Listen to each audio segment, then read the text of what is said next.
Olá, seja muito bem-vindo ao Ministério Água Viva, a sua igreja digital. Eu sou o pastor Dárcio E a Nilda, e nós estamos aqui para mais um.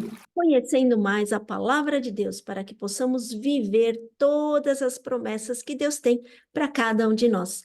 Bem-vindo a você que está com a gente e bem-vindo a você que vai ouvir a gravação, que possa ser um tempo de conhecer mais esse Deus Todo-Poderoso. E também venha com a gente no Ministério Água Viva e você vai ver a página web ministérioaguaviva.net, onde nós podemos conhecer um pouquinho mais essa palavra e convidamos você a entrar lá, onde você vai ver todas as gravações dos estudos, das pregações também, e convidamos você a entrar lá naquela parte de filmes, que tem uma sugestão de filmes para você fazer uma sessão pipoca aí com a sua família, com seus amigos, para que vocês possam também receber mensagens e que a nossa vida se torne cada dia melhor em nome de Jesus. Tem também a Rádio Viniarde, né? Radioviniarde.net, onde você pode ouvir louvores 24 horas por dia, 7 dias por semana, em nome de Jesus. Bom, nós estamos aqui numa série de estudos sobre as parábolas de Jesus. Nós já falamos sobre 8 parábolas, né? E cada parábola que Jesus traz para nós é um ensinamento para a nossa vida. É um ensinamento que ele traz de uma forma assim mais simples, para que a gente consiga entender o que ele tem para dizer para cada um de nós, né? Então, hoje nós vamos falar sobre o servo inútil. Essa parábola de Jesus está lá em Lucas capítulo 17, versículo de 5 a 10. Mas antes da gente falar propriamente dessa parábola e falando dela já, nós queremos ver o contexto dessa parábola. Então, se você for lá na tua Bíblia, pegar Lucas capítulo 17, os versículos 1 e 2, Jesus está falando de escândalo. Por quem vai entrar o escândalo dentro da igreja, por quem vai entrar o escândalo dentro das comunidades. Então, o contexto da parábola ele vem crescendo de uma forma assim tremenda. Então, quando Jesus fala lá de escândalo, ele está falando sobre pessoas que fazem as coisas erradas dentro das igrejas, dentro das comunidades, aqueles que trazem escândalos para os cristãos, aqueles que se dizem cristãos, mas não são cristãos. Então, são todos aqueles que se desviam do caminho, são todos aqueles que falam coisas erradas sobre a Bíblia. Nós temos aí uma série de pastores e estudiosos bíblicos aí que estão querendo fazer uma nova versão da Bíblia, como dizendo que a Bíblia está antiquada. E, na verdade, a Bíblia ela sempre vai ser atual, né? Tem quem diga que a Bíblia ela é mais atualizada do que a notícia que vai sair amanhã no Jornal da Manhã, né? Então, é, é, esses são os escândalos. Pessoas que trazem a palavra e distorcem a palavra. Então, quando você vê muita pregação sobre vem aqui que aqui você vai ter milagres, aqui é o lugar de milagres, a igreja que faz milagres, fica atento, porque são os escândalos que Jesus estava falando. Então, a gente começa essa parábola falando desse contexto, e nesse contexto, nós vemos lá Lucas capítulo 17, versículos 3 e 4, onde Jesus fala do perdão. E Pedro pergunta se eu tenho que, quantas vezes eu tenho que perdoar o meu irmão. Então, a gente começa a ver aí um crescimento no ensinamento de Jesus. Então, quando ele começa a falar de perdão, e ele já diz, olha, você vai perdoar não 7, mas 70 vezes 7. Né? Então, nós até falamos no estudo passado, nós falamos que pode ser 70 vezes 7, que é 490, ou pode ser 70 vezes um número 7. Então, independente de qual seja, é alguma coisa, Muita coisa. é alguma coisa muito grande, né? Então, esse é o contexto da parábola. Esse é o contexto da parábola, né? E nós vemos aqui que nós todos somos como um pouco de fazer escândalos. Então, muitas das vezes, pela impetuosidade nossa, né, nós queremos fazer muitas coisas. Então, mas esse escândalo que nós nos referimos aqui é o que nós fazemos contra o que é dos valores que Deus dá para nós.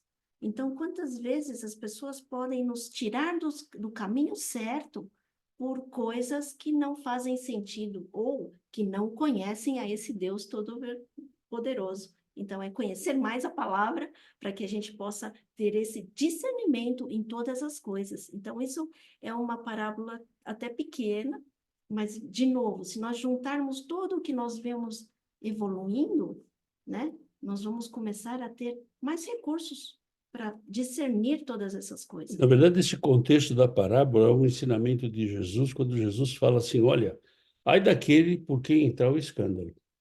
Porque nós vamos prestar Então, contas. esse texto, esse versículo 1 e 2, ele fala assim, ai daquele. Então, aquele que distorce a palavra, aquele que faz um ensinamento errado, aquele que usurpa o altar, aquele que fala que Deus falou, sendo que Deus não falou. Então, tudo isso são escândalos. Escândalos que tiram as pessoas da comunhão da igreja, da comunhão das comunidades e afastam as pessoas muitas vezes de Deus, como se Deus fosse culpado, mas ele não é. Né? Bom, mas vamos à parábola. Vamos entrar na parábola. Então, vamos na explicação da parábola lá de Lucas, capítulo 17, versículo 5. Então disseram os apóstolos ao Senhor: aumenta-nos a fé. Na verdade, esse pedido, se a gente já entendeu o contexto, esse pedido é um pedido verdadeiro, é um pedido que realmente eles falaram assim, olha, o escândalo, aí vem o perdão. Então, olha, Senhor, eu preciso que o Senhor aumente a minha fé. Nós necessitamos de mais fé. Lembrando que a fé, a gente tem a fé natural, que é aquela fé que você nasce, por exemplo, você vai ligar a luz, você crê que a hora que você ligar o interruptor, a luz vai acender. Então, essa é uma fé natural. Agora, você tem a fé, que é o dom da fé que é dada por Deus. Então, nessa fé natural, nós também cremos num Deus. Mas a gente crê que existe um Deus, mas a gente não, não tem uma intimidade com esse Deus. Então, esta fé que os apóstolos estão pedindo aqui é aquela fé que somente Deus pode te dar. Senhor, aumenta-nos a fé para que a gente possa não ser alvo desses escândalos, que a gente não seja o causador, para que a gente possa perdoar os 70 vezes 7, para que a gente possa entender e ser e fazer aquilo que o Senhor tem para nós. Discernir tudo isso que nós ouvimos, porque nós ouvimos tantos ruídos aí afora, tantas coisas, né? Que eu estava falando dos escândalos, na verdade, as pessoas falam de uma forma tão efusiva que, na verdade, envolve até multidões.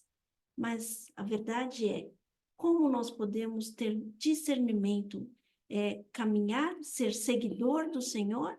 Mas a gente estava comentando, seguidor até qualquer um segue uma pessoa no Instagram, posso seguir qualquer um lá, mas eu não tenho um relacionamento. Esse relacionamento é que nos faz crescer a nossa fé. Essa é a diferença daqueles que seguem e daqueles que participam, né? Nós vamos ver que nessa parábola, Jesus vai falar alguma coisa sobre isso. E a gente continua lá na parábola, em Lucas capítulo 17, versículo 6. Respondeu-lhes o Senhor: se tiverdes fé como um grão de mostarda, direis a esta moreira: arranca-te e transplanta-te no mar, e ela vos obedecerá. Falando de mostarda, né? Mostarda, a gente tem um conceito de um grão de mostarda. Então, a gente vai falar um pouquinho o que é o grão de mostarda. Olha o tamanho do grão de mostarda. Ele é muito, muito pequenininho. Ele é muito pequenininho. Então, é esta fé que Jesus está falando para mim e para você. Na verdade, esse grãozinho, ele parece que ele não vale nada. Ele é tão pequenininho que parece que ele não vai render nada, mas a gente vai ver mais para frente que ele vai render, né? Esta fé é a fé que Jesus está falando aqui. Olha, se você tiver uma fé como um grão de mostarda, você vai falar para essa moreira, e a gente vai ver que Marcos e Lucas falam, perdão, Marcos e Mateus, eles falam de um monte, né? Se é um monte, se é uma amoreira, não importa, a amoreira é grande também, né? Então, não importa o que seja, ele vai transportar. Então, você pode ver aqui, essa aqui é uma amoreira, né? Uma amostra de uma, perdão, uma amostra de uma mostarda com tamanho de mais ou menos 1 metro, né? É o comecinho dela, né? É uma planta que ela vai crescendo. A gente deve aplicar também com a nossa fé. Então, não importa se ela é pequenininha, pequenininha, ela vai crescendo. E ela vai crescendo com o quê? No caso da mostarda, ela vai crescendo com a água, ela vai crescendo com a terra, com os minerais da terra. E a nossa fé, como é que ela vai crescendo? Com a nossa relação com Deus, buscando a palavra, lendo a palavra, estudando a palavra, orando, jejuando, enfim. É dessa forma que ela vai crescendo. Mas ela pode crescer mais. Sim, ela pode crescer mais. Você vê aqui um pé de mostarda com tamanho de até mais ou menos 3 metros de altura. Nossa fé também ela deve crescer assim. Então, quando Jesus ele fala desse grão de mostarda, ele está falando assim, olha, assim como esse grão de mostarda é tão pequenininho e depois ele fica uma árvore tão grande, assim também deve ser a sua fé. A fé que nos leva a crer no impossível, nos leva a realizar o impossível, que Deus realiza através da nossa vida, né? E nós recordamos da promessa que Jesus nos fala, que nós iremos fazer coisas até maiores do que ele já fez. Então, imagina, se nós sabemos que Jesus já é o nosso super alvo, imagina fazer mais do que ele fez, os milagres que ele fez. Nós temos aí todos os, não todos, mas a maioria dos milagres que Jesus fez, nós já comentamos.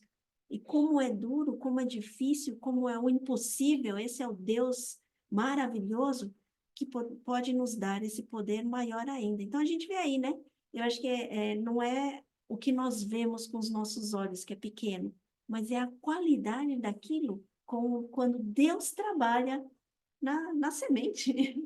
Aqui, então, quando Jesus ele fala, os discípulos, a sequência é, os discípulos pedem mais fé, e Jesus fala assim, olha, se vocês tivessem a fé e mostra um grãozinho minúsculo, e depois ele vai mostrar, né, ele diz, né, a gente viu aí o crescimento da mostarda. Na verdade, é Então, ter uma ideia até aonde nós podemos chegar. ou seja, não tem Hum, limite, né? Quantas vezes daquela sementinha é o tamanho hoje? Trocentas mil vezes maior. Na verdade, isso não tem limite, né? Qual é o limite? O limite é a tua relação com Deus. O limite é o teu envolvimento com Deus, né? E Jesus ele continua nessa parábola lá em Lucas capítulo 17, versículo 7. Qual de vós, tendo um servo ocupado na lavoura ou em guardar o gado, lhe dirá quando ele voltar do campo: Vem já e põe-te à mesa. Aqui Jesus ele está explicando, né? Primeiro ele fala assim, tendo um servo. Primeiro a gente tem que definir o que é um servo. O servo é um escravo. O servo não é aquele que se senta à mesa. O servo não é aquele que tem o seu salário. Não, o servo ele é um escravo. E como escravo, ele não tem direito nenhum. Ele não tem nenhum merecimento. Escravo é escravo, né? Ai, pastor, mas isso é muito grave. Pois é, mas essa é a definição de escravo. Então, Jesus está dizendo assim, olha, o teu servo que estava trabalhando, quando ele chega do trabalho, quando termina as horas lá que você determinou para ele, você vai chamar ele para sentar na mesa. Não, vem cá, senta aqui comigo. Não, ele é servo, ele é escravo. Escravo não senta na mesa do Senhor. Então, muitas vezes, nós temos que entender que Jesus, quando ele fala aqui, ele está falando de algo um pouco mais profundo. Ele está falando de uma relação. Ele está falando de uma intimidade. Ele está falando de algo muito pessoal entre você e Deus, entre eu e Deus. E ele continua a parábola lá no capítulo 17, versículo 8. E que antes não lhe diga: prepara-me a ceia, cinde-te e serve-me, enquanto eu como e bebo. Depois comerás tu e beberás. Ou seja, Jesus ele começa a colocar as coisas no lugar, né? Então, por exemplo, o servo, ele não vai sentar à mesa. Mas o que que você vai dizer para ele? Não, prepara para mim primeiro, né? E aí aí eu vou comer e depois você vai comer. Depois é teu problema. Por quê? Porque ele é um escravo, né? E Jesus ele fala em cingir-se, né? Cingir aparece muitas vezes na Bíblia, em muitas situações, né? Mas muitas vezes nós não entendemos o que é cingir. Então, nós vamos ver aqui os passos para cingir, ok? Como é que a gente vai se cingir? Então, essa aqui era a roupa de antigamente. Então você tinha essa roupa aí. Então com essa roupa aí, você não tinha muita mobilidade. Então quando você fala em cingir-se, ele começa a pegar essa roupa e começa a levantar. Então ele levanta a roupa, né? E aí ele pega essa roupa, põe tudo na frente, né? Porque ele tem que ter mobilidade, ele tem que estar pronto para qualquer coisa, né? Aí ele pega esta roupa, passa por meio das pernas para trás. Isso é cingir-se, tá? Passa no meio das pernas para trás e depois traz para frente e dá um nó. Dá um nó. Por quê? Porque aí a roupa ela não vai te atrapalhar, ela vai te dar mobilidade para você batalhar, ela vai te dar mobilidade para você servir. Então Jesus ele fala aqui, prepara-me a ceia, vírgula, cinge-te, cinge-te e serve-me. Ou seja, arruma tua roupa aí e tenha mobilidade e venha me servir. Então, isso é o cingir. Na verdade, é preparar-se a si mesmo. Ou seja, esteja aí já ligeiro, pronto, porque está na hora de agir. Ou seja, cingir é uma ação. É uma ação do quê? De prontidão.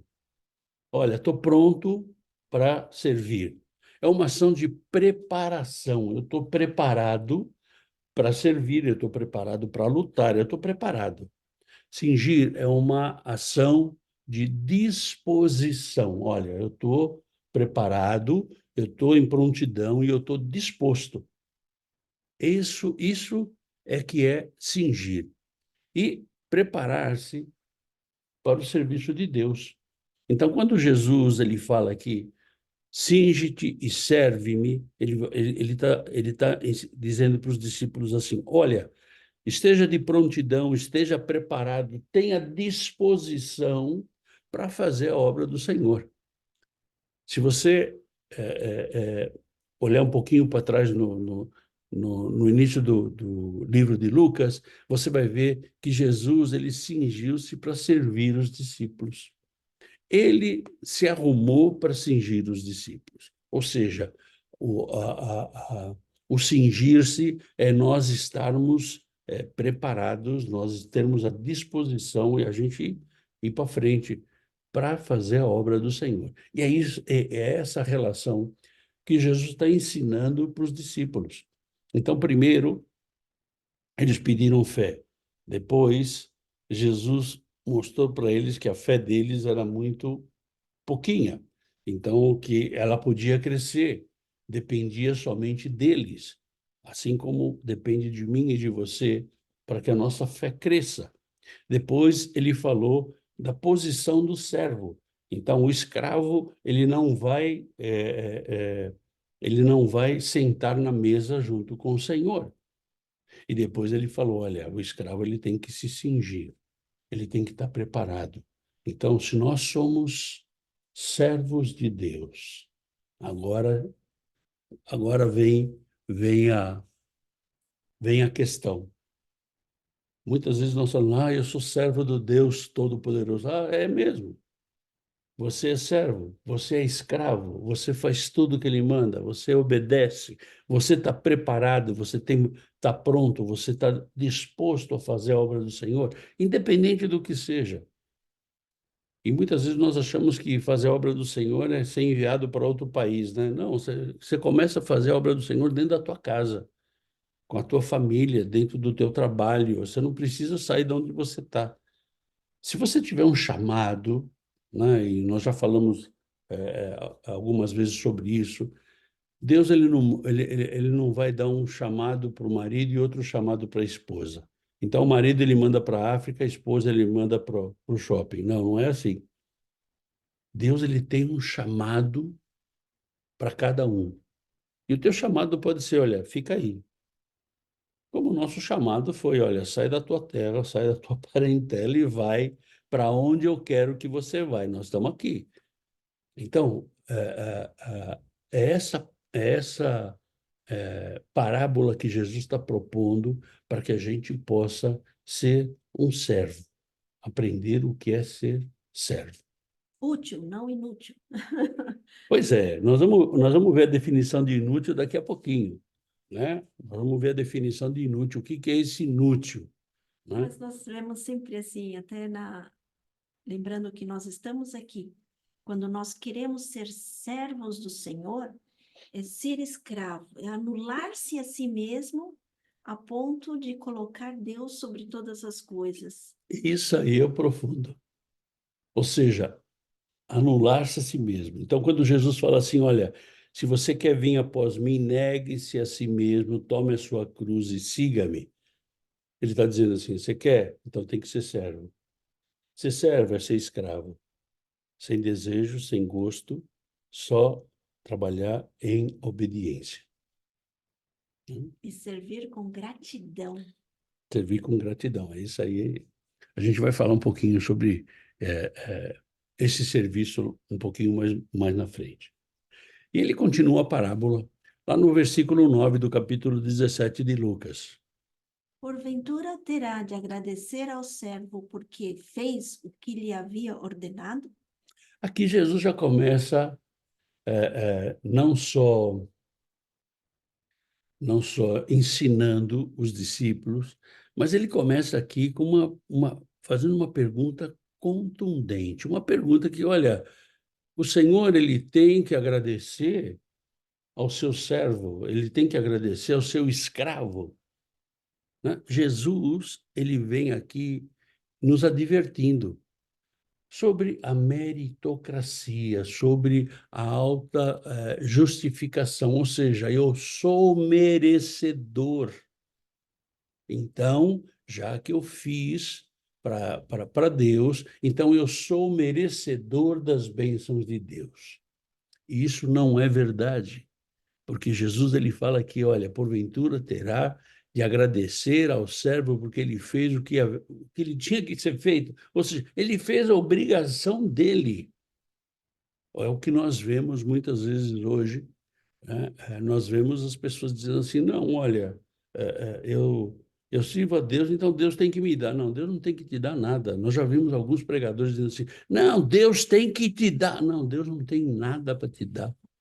Ele não tem nenhuma obrigação. Ele tem tudo para te dar, mas ele não tem nenhuma obrigação.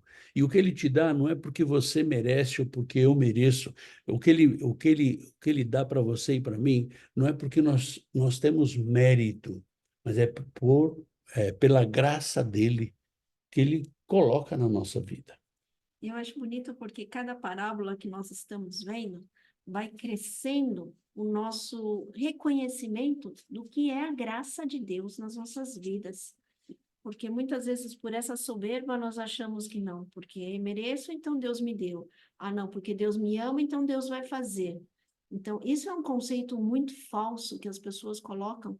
Por isso, de novo, é o discernimento que nós pedimos para o Espírito Santo. Porque quantas coisas nós ouvimos hoje que são falsas verdades, né, que acabam matando o nosso sentimento por Deus e matando a nossa reverência a esse Deus que é poderoso. E a gente vê aqui Jesus dizendo: olha, você é um servo, você é um escravo. Então, se você é um escravo, eu não tenho que te agradecer de nada, né? E muitas vezes, porque a gente faz alguma coisa para Deus, nós achamos que nós somos melhores. Ou muitas vezes a gente tem conversado com pessoas que pessoas falam assim: ah, mas vocês deixaram tudo para trás para fazer aquilo que Deus, como se a gente fosse melhor. Não, nós não somos melhor, não. Nós só estamos fazendo aquilo que Deus colocou na nossa mão.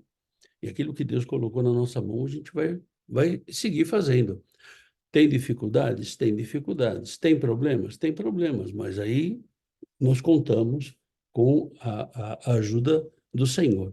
E o que Jesus fala aqui, olha, não espere uma recompensa, não espere uma gratidão, não espere um agradecimento. Assim como a Maria, né, mãe de Tiago e João, não sei se vocês lembram, lá no livro de Mateus, ela fala: ah, Senhor, olha, coloca cada um do teu lado, um à direita e outro à esquerda. Por quê? Ah, porque eles são meus filhos.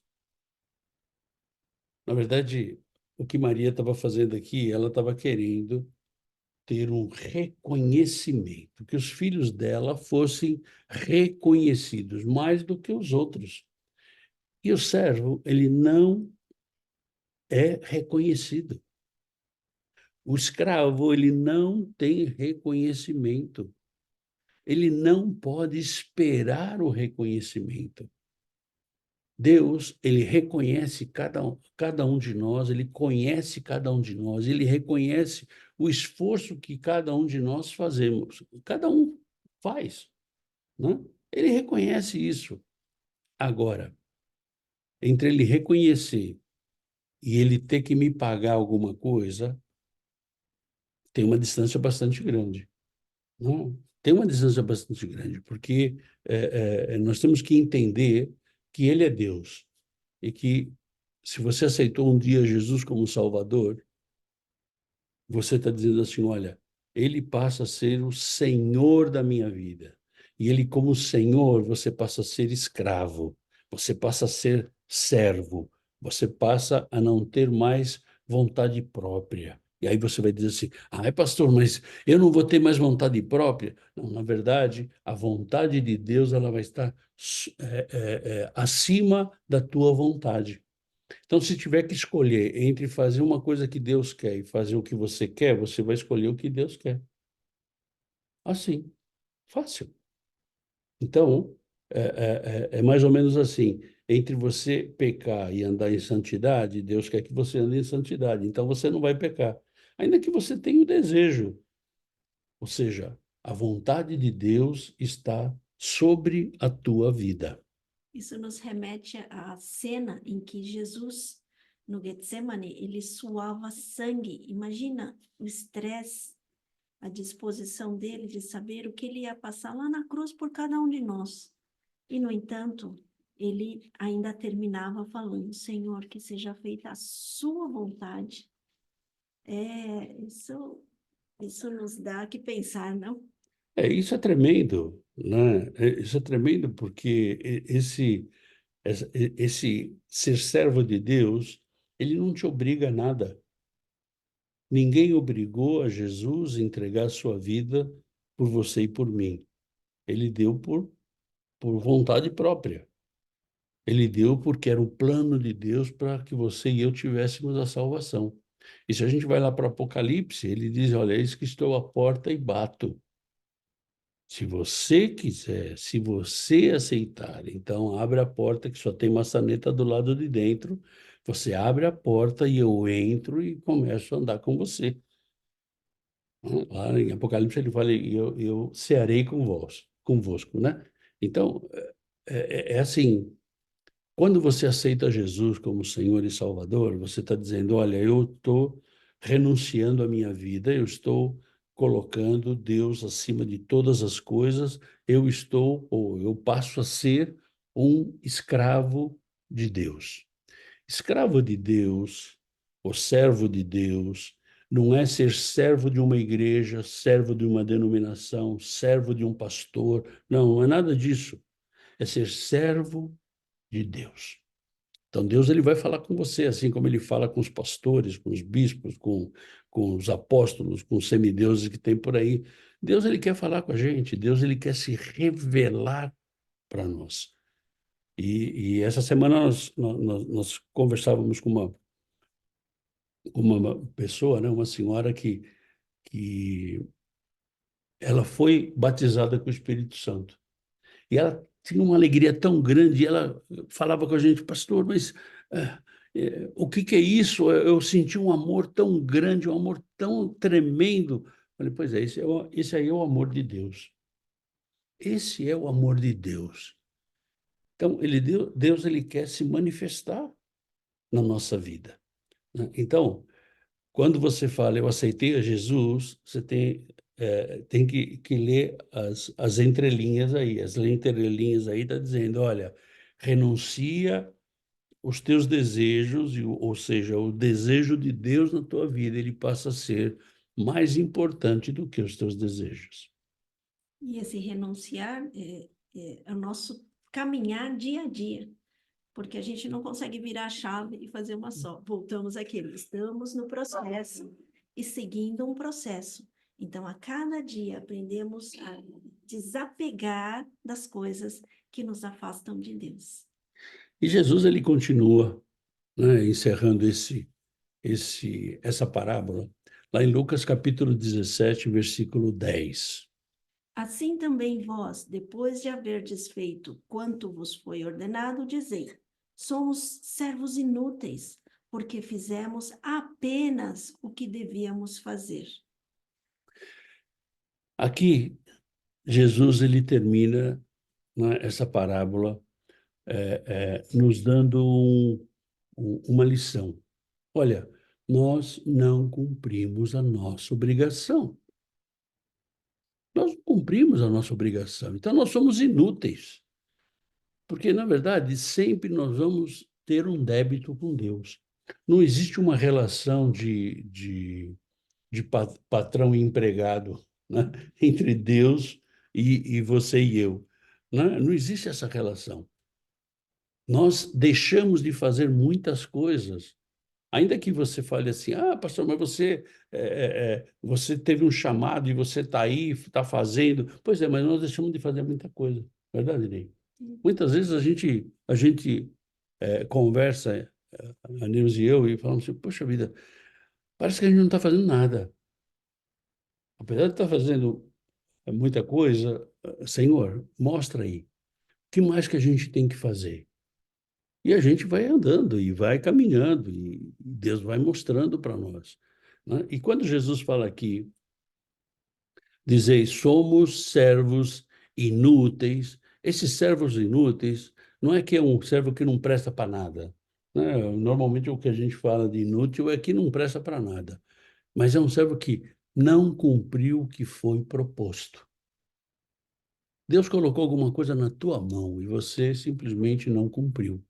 Ah, pastor, mas eu não sei o que Deus colocou na tua mão. Ok, se você não sabe, então vamos junto buscar. Porque Deus colocou algo na tua mão para que você faça. E aquilo que é para você fazer, não é para mim fazer. Ou seja, eu tenho a minha parte. Ah, então Deus depende de mim. Não, Deus não depende de você. Você que depende de Deus. Eu e você, nós dependemos desse Deus. Se eu dou uma de marrudo e digo assim, ah, não, olha, eu não vou fazer, Deus vai eleger outro. E aí você vai ter um problema, né? Nós temos muitas coisas que fazer, mas nós não fazemos. Nós não nos submetemos à vontade do nosso Senhor. Se Ele é o nosso Senhor, nós deveríamos nos submeter à vontade dEle.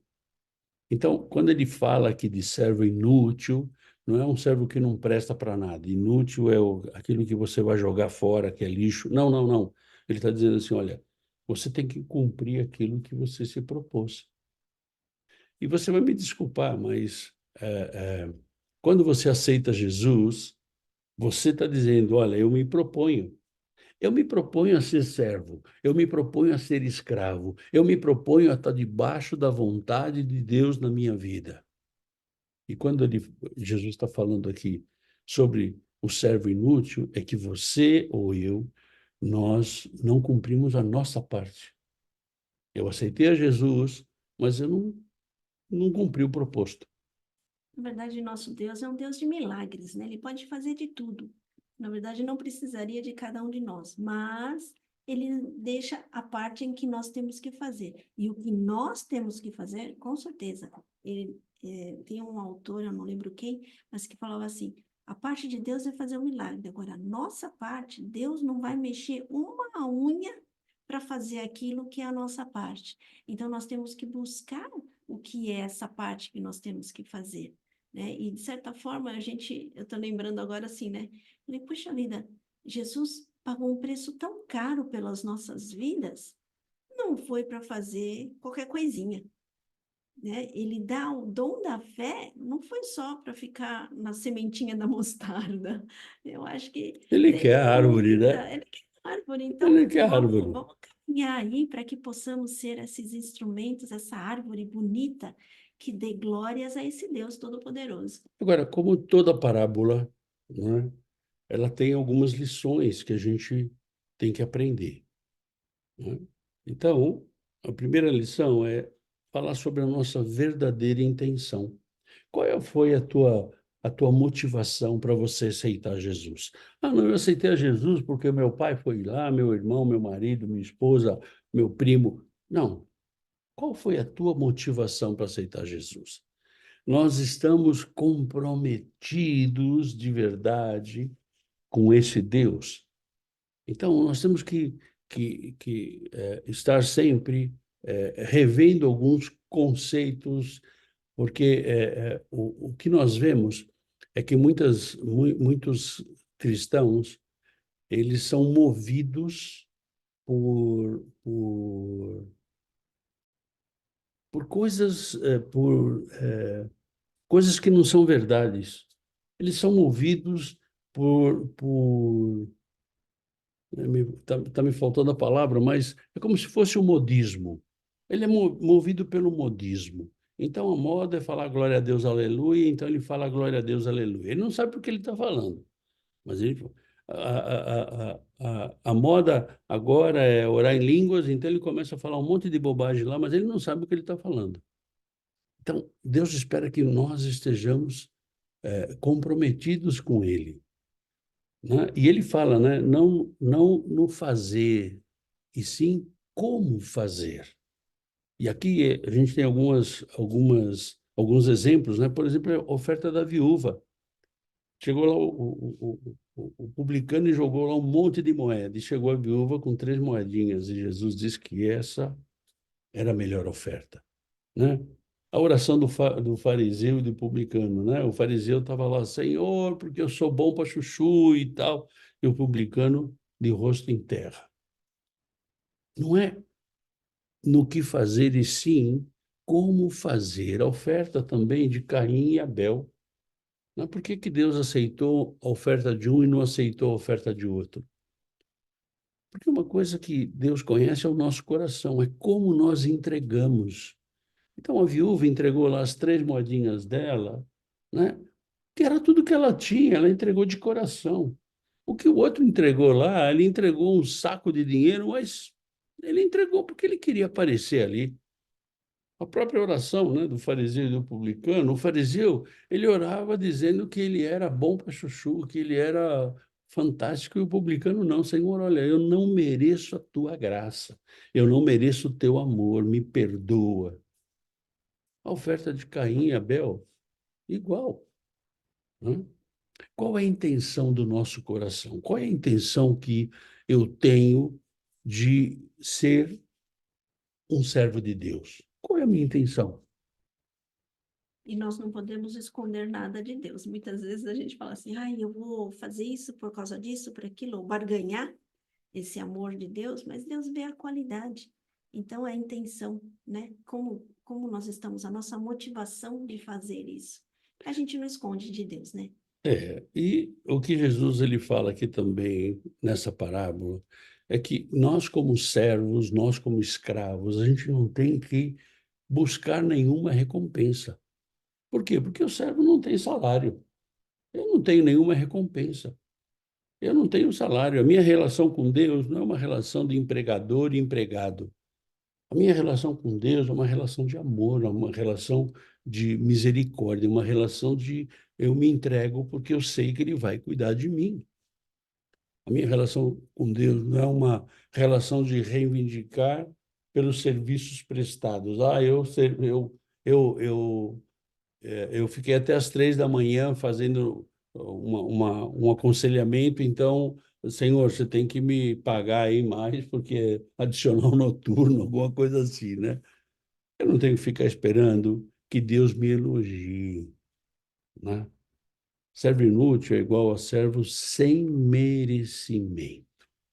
Esse o significado do servo inútil. Um servo sem merecimento. Então, você e eu, nós não merecemos nada. Ainda assim, pela graça e pela misericórdia de Deus, a gente tem. A gente tem o que a gente tem. Hoje você tá me ouvindo e eu estou falando, é porque, pela graça e a misericórdia de Deus, nós temos mais um dia de vida, né? Então, o servo, ele não busca recompensa. A gente vê muitas igrejas e muitas comunidades em que existe uma briga, né, para ver quem é o mais importante dentro da igreja, quem é que tem mais poder. E, na verdade, o servo ele não busca recompensa. Então, ele não tem que ter poder nenhum, ele tem que ter determinação, ele tem que estar pronto, ele tem que ter compromisso com Deus. Cingido para servir, Assim, né? né? E quanto mais você quer viver essa palavra, mais você vai ser como reconhecer a graça de Deus. Então, quanto mais você se sente escravo, você sente a graça de Deus. Na verdade, é uma relação É assim, quando você fala da escada ao contrário. é uma relação assim, né? É a escada ao contrário, né? Um dia alguém falou para mim assim: pastor, como é que eu cresço na igreja, né?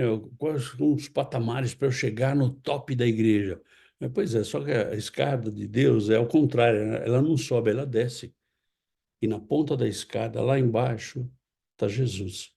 Então, para você começar a crescer dentro da igreja, você começa servindo, você começa fazendo as coisas, você começa sendo servo das pessoas, cuidando das pessoas. E assim você vai, assim como Jesus, lá na ponta da escada, Jesus vai estar lá, servindo. Porque ele serviu, ele lavou o pé dos discípulos, ele serviu, ele veio para servir, e ele era o Deus Todo-Poderoso, né? E vale comentar, né? Um escravo, quando ele é colocado para lavar os pés do Senhor, é a categoria mais baixa dos escravos, Pois aquele é. menos merecido. Se a gente tivesse uma, Escadinha de uma escadinha escravos. de escravo, né? Bom, essa é a parábola do servo inútil. Se você ficou com alguma dúvida, se você gostaria de fazer alguma colocação, você pode entrar em contato conosco através do nosso e-mail, através do WhatsApp ou através das redes sociais. E juntos a gente vai tentar te responder dentro da palavra do Senhor. E juntos nós vamos aprender junto, caminhando junto. Amém? E na próxima semana, eu convido você para estar com a gente, para a gente estudar essa parábola das 10 virgens, que está lá em Mateus capítulo 25, versículo de 1 a 13. Então, você é o nosso convidado a estar com a gente na próxima quinta-feira, nessa mesma bate-hora, nesse mesmo bate-canal, na nossa igreja digital. Uma igreja que está presente, uma igreja que está conectada pelas redes sociais, por telefone, por WhatsApp, por qualquer coisa, nós estamos juntos em nome de Jesus. Amém? Eu te convido no próximo domingo a estar com a gente no Culto da família. Culto da Família. Vem com a gente, vem com a tua família e vamos ver o que é que Deus tem para falar para nós. Todo domingo é uma grande surpresa aquilo que Deus traz para a minha vida e para a tua vida, em nome de Jesus. Amém? Tenha um final de semana poderoso, cheio da força, da unção e do poder do Senhor, em nome de Jesus. Fica na paz. Tchau, tchau.